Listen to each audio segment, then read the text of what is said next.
So, ko hukirangi te maunga, ko aipu te awa, ko Ngāti Porou te iwi, ko Veronica Tawhai taku ingoa, he moko puna au, ki te tau taku pāpa, o Jim rauko whiu taika Tawhai, ki te tau taku māma, no Ngāti Puna Roi me Nola Burfield. So my name is Ronnie, I'm from the East Coast. I hear Ngāti Porou women are a bit famous amongst your group. So I'm glad it's really been prepared for that type of kōrero, but just to my name's Ronnie and I'm from Te Atakura Educators. I heard someone mention I'm also at Massey University. Yes, Te Pūtahi ātoi, so I better remember that. But my group is part of my work is part of the university, and my work in the community is part of our group, Te Atakura. So just to speak really briefly on that, Te Atakura we formed as a student group well over 10 years ago now. And a time that you might all remember was a bit turbulent for us. It was the era of Don Brash's nationhood speech, Orewa. And while all that was going on at the policy level, the implications for us on the ground level were pretty terrible. As students at Massey University, we started being attacked on campus in terms of who we were as Māori. Our place at the university, what we were doing there, supposedly under some sort of special quota, supposedly able to pay our fees because of some cheque that was arriving in the mail. We used to say, that would be fabulous, cheque in the mail, but of course none of that. And so we formed together as a group at that time in order to be able to create a protected space for us to be able to wānanga with each other and to try and understand how it is that we live in a place where speeches like Don Brash could really have a huge ripple effect. Because of course what we like to think about ourselves as a country, in terms of being understanding and in terms of being able to disregard that type of kōrero. I'm sure the average mainstream New Zealander feels that they don't associate with that type of kōrero, but in fact, one of the things that was really shocking about that time, as people might remember, was actually how many people came out in support of that, how many people agreed with it, and certainly what we experienced as students was the license that it seemed to give absolute strangers on campus to tell us exactly who they thought we were and what they thought of us. And so we formed as a student group, committed first to our own wānanga, our own deepening of our knowledge as to who we were. And over 10 years later, what has happened is that surprisingly we find that no matter what we were studying, lots of different things, that lots of us are now educators because we have developed a commitment to really correcting what might be some views of who we are as a people. So that's us of Te Atakura. And I'd also just like to mihi to some of Te Atakura's kaitautoko, some of our mentors that are in the room, Papa Joe Te Rito and Catherine Delahanty, who are here. So wonderful to see you here. And definitely as a group, the support of people like yourselves has meant a lot to us. So it's great to see you here. Now I was asked to speak about our particular view of citizenship education that we have grown as a part of our rōpū, and particularly that I have then started looking at in terms of my PhD, what might be my own journey there, etc., etc. But as you'll know about Ngāti Porou women, we're not too good at obeying orders or following directions only from a few select people. So actually what I wanted to speak about first was my father. This is my father, Te Pākaka Tawhai. This is where we are from. That's, does anyone know? I know you all know that famous mountain, people. If I know what that famous mountain is, you can tell me. Hukurangi. Right? That's Hukurangi, and that's our space, one of our sacred spaces that is dedicated to our ancestor, Maui.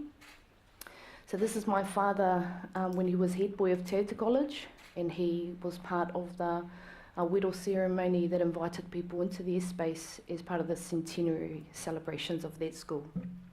So he was born in the 1930s, my father, who'd be really Pakeke now. And he grew up there, was born at our family farm at Mahora, which is not too far from this maunga, and was raised amongst his old people, amongst our whānau, and as a native speaker. Now, as a native speaker, the significance of that is in terms of the integrity of our kōrero tuku iho, or the integrity of our traditional knowledges, our stories, our beliefs as to who we are. And that includes about our tipuna Māori, our ancestor, and everything that he then embodied. So most New Zealanders will know stories about Māori and the different things that he did, and so for us, the representation of being able to do things that are required for the betterment of your people, being able to engage in reality to transform it, having that divine essence and potential within you to be able to look at things and respond to what might be restrictions to overcome them, and the power really to transform the world into how we see fit. And so as members of whānau hapu and iwi, or as some people might comment as citizens of whānau hapu and iwi, if the notion of a citizen is your obligation and your responsibilities and your connection that you might have to a group that is, spiritually and politically self-determining and who they are and existing on the face of the world, then as a citizen of that is definitely, the stories that we have in terms of our right, our divine right, to be able to pursue our own well-being, however that may be achieved.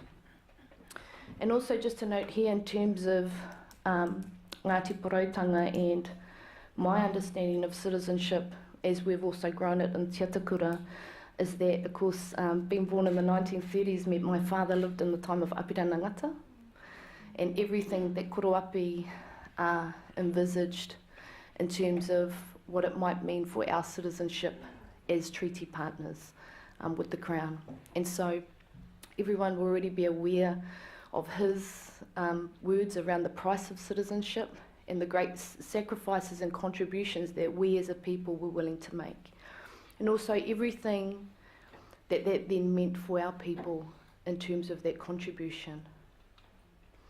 Not in terms of the loss, but in terms of the willingness to contribute what might be for the betterment of our society based on those agreements that we had made. And so I think about that time, and I think about, the great sadness that would have really, been overwhelming for lots of our people at that time, and in terms of what we were willing to contribute as citizens to the society. And so one of the kōrero that we have that we wānanga on from my father is life is worth the living and death is worth the dying. And what makes it all worthwhile is that opportunity for tupu to transform and grow. And so all these things about who my father was and where he grew up is really what has taught me about what it means to be a citizen, of this country. And one of the other things that I was just a little bit disturbed by, as I've learned, is see this book on the right, The New Zealand Citizen? Does anyone know this book? About this book? So this was our main citizenship education textbook. Yeah, in New Zealand. Yeah, secondary school. Yeah. So I had my father's copy of The New Zealand Citizen, and one of the things that it says in there about who we might be as citizens, as you can see, we can say of the Englishman that he has a special talent for governing, an unrivaled ability to govern subject races. And who we mean by subject races? We mean the millions of coloured people of various nationalities and religions who live within the empire. And I think about my father as a young boy at school reading this,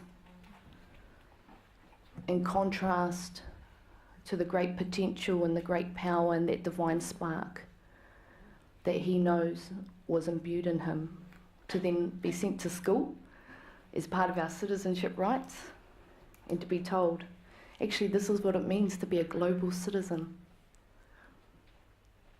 This is what it means to be part of a global society in terms of where Māori found themselves in a colonised context where, te whakahaere o tātou whenua, our rights to govern ourselves and to live as who we were had been usurped by colonial power. And so this was the citizenship education textbook for many decades in this country. And of course, that was not, that's not what we had envisaged when we welcomed other citizens to our country, and certainly not what is inscribed in the aspirations of our tipuna as they were recorded in Te Treaty of Waitangi. So one of the exciting things about the times that we live in is all the new knowledge, really, or old knowledge, but that is coming forward and that we have access to these days. And so, even though it might sound strange, a Ngāti Porou woman saying this, if you haven't read Ngā Puhi Speaks, you need to, people. Ngā Puhi Speaks. It details really about how in 1835 and in 1840, when our tipuna, were entering into these treaty agreements with new people that we were making relationships with, in which we were welcoming to come and be citizens in our country, that really we were already global citizens. If you read Ngā Puhi Speaks, it discusses about how by that time we had already formed, thousands of us had already formed relationships with many, many nations all across the world. And that really here, that these documents, were not only about Article 3 in terms of the rights that we might want to enjoy if we wish so, in terms of this new relationship that we were making with Britain, but also very much, citizenship and that notion of being politically, spiritually self-determining people, with rights and laws, just like any other society across the globe, in terms of being self-determining, is also very much as inscribed in Article 2, and Article 4, and that those words are still very much there to guide us. Of course, the difficulty being, however, in terms of treaty education, is what? That we still don't get it. It is still not a core part of our curriculum. And a lot of the work that we do in Te Atakura educators, in terms of doing treaty workshops, is that people go, oh yeah, I learned about the treaty. And the most common phrase actually is a treaty of cession.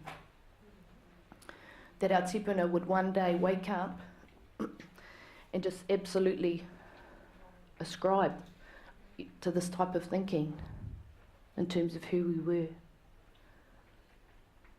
Which of course we know is not true. It certainly wasn't true then, and it's not true now, I dare say. So,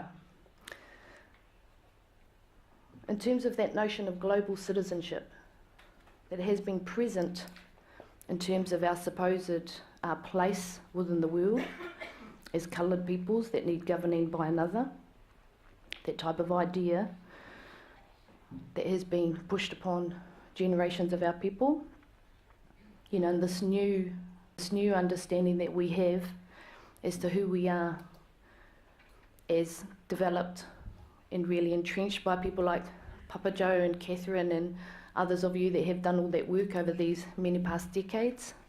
We are now coming to a point where we are looking at notions such as what it means to be a citizen, that those notions aren't reserved solely for those who are currently in power, but actually, if we think of ourselves inherently as citizens in terms of being members of our whānau hapu and iwi, and also the impact of that history and knowing, well, when you engage in global society, this can be some of the effects on people depending on the nature of your thinking.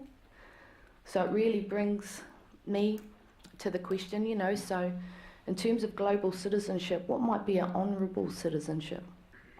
What might be something that looks at the aspirations of our tipuna as collected in documents such as He Wakaputanga and Te Tiriti? How is it that we might be engaging in a global world in a way that honours who we are, but also our experiences, and also who it is that we might hope to be as a country? In PhD speak, this is how this question ended up. Okay? What is best evidence-based practice in teaching and learning about indigeneity and what are the implications for citizenship education. So yes, true, so I'm a student, PhD student, as part of our roles, and I was determined to look at how actually our history of colonisation, of oppression, of the ongoing resistance of our people, and the never agreeing to submitting to another power in terms of determining who we are and our destiny, what might that have to do with citizenship and the notion of being citizens? Because Te Atakura educators, whenever we engaged in treaty education, I assumed that that was citizenship education. I assumed that that was citizenship education because of who my father is, because of our discourse from ngata around the price of citizenship, because of all those knowledge and knowings as to who we are. And it was only when I engaged in the literature, the English-speaking literature, that I found out, no, it wasn't. Global citizenship and that notion of being a citizen is actually more about holding hands and skipping off into the sunset and world peace and fabulous things like that. But actually, and as a part of all those, it's about, you know, that everyone's Indigenous. You know, that we all, which you might remember, Trevor Mallard said a few years ago after the Don Brash speech. He said that in his role not only as the Minister of Education, but as the race relations, in his position in race relations. He said that, you know, soon after, that we are all Indigenous now. You know, and everything that that means in terms of prioritising, you know, and ensuring what they refer to in the treaty world as active protection of our particular worldviews and who we are. So this is what I wanted to look at, is that actually, in spite of all that literature, you know, I knew from my people that, no, this is citizenship education, I'm sure it is. So this is what I looked at for my PhD, and I just wanted to share some of the things that I found.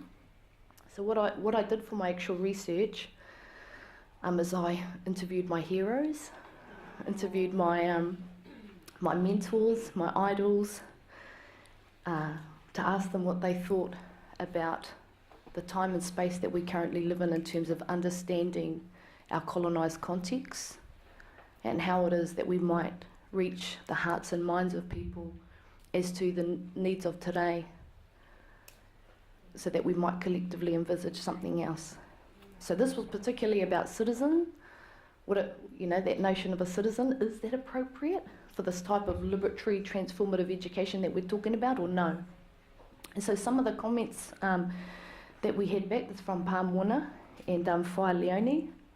The first thing, as you can read, was, you know, is that exactly that's what happened to that notion of citizenship, is that right now it's something that's captured by a particular group and is being used for those means of maintaining unequal power relations.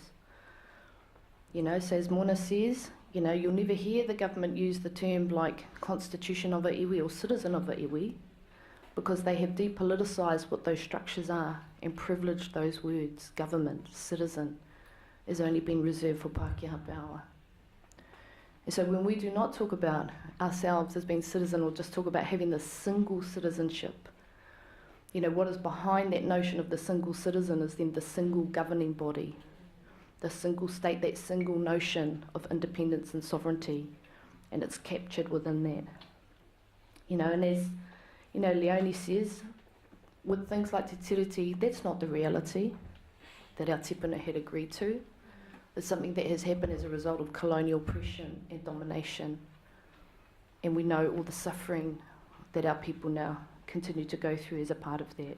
What Leone talks about is historical trauma. So that's the first point about being a global citizen, people. Second thing, so everyone knows Whai Margaret and Kokalinda. So these two wahine, their contribution also was the fact that it really was in the inviting of others, you know, to come to Aotearoa, is that in terms of our notions of membership and belonging and obligation, of course, just like any society across the globe, those things are already imbued in our whenua, They're imbued in who we are, they're imbued of our understandings of how it is that we relate to each other, and that actually, unless you know some of the history of this place, how is it that we consider ourselves full citizens? If citizenship is about decision-making, informed decision-making, that supposedly is that ideal of democracy, well, how can we do so when, with so many of the issues and questions that are before us today, is that we don't know anything about? And I'll tell you what, that's why I'm just about ripping my hair out with all these referendums. That people have had all the community referendums around the Māori wards, and has any place that has had a citizen referendum agreed to the Māori wards? No. No. And yet, Māori representation is the only type of representation at local government level that can be overruled by a referenda of citizens, as opposed to pushed through because of what that actual council wanted.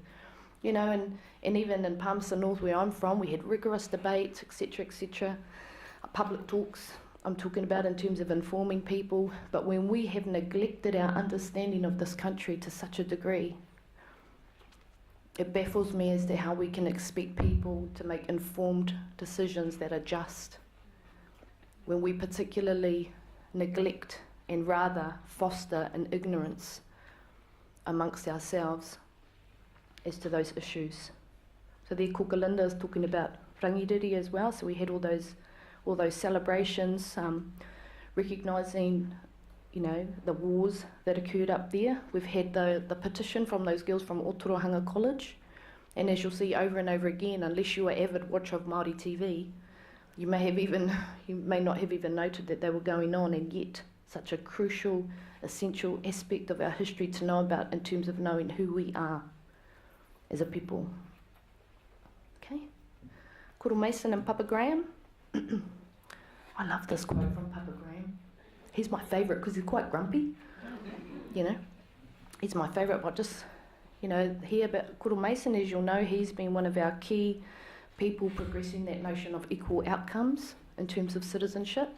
You know, that equal citizenship is more than equal treatment, particularly if that has meant being oppressive, but it's also more than equal access. You know, so a lot of New Zealanders accept equal access and the idea of the redistribution of resources so that people might have equal access to certain things. But if those certain things are still just as oppressive, are still just as colonising, you know, then there's not too much, you know, it's not too difficult to decide, or actually that redistribution in that sense is still not helpful. And so this is where we have things like kura kaupapa Māori, have things like kohangareo,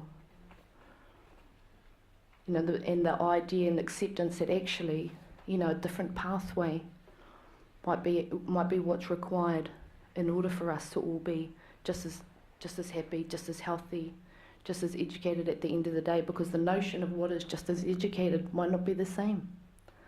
And as you all know from Koro Mason's goals for Māori development, the very first one is to live as Māori. To live as Māori, that we should not have to sacrifice who we are.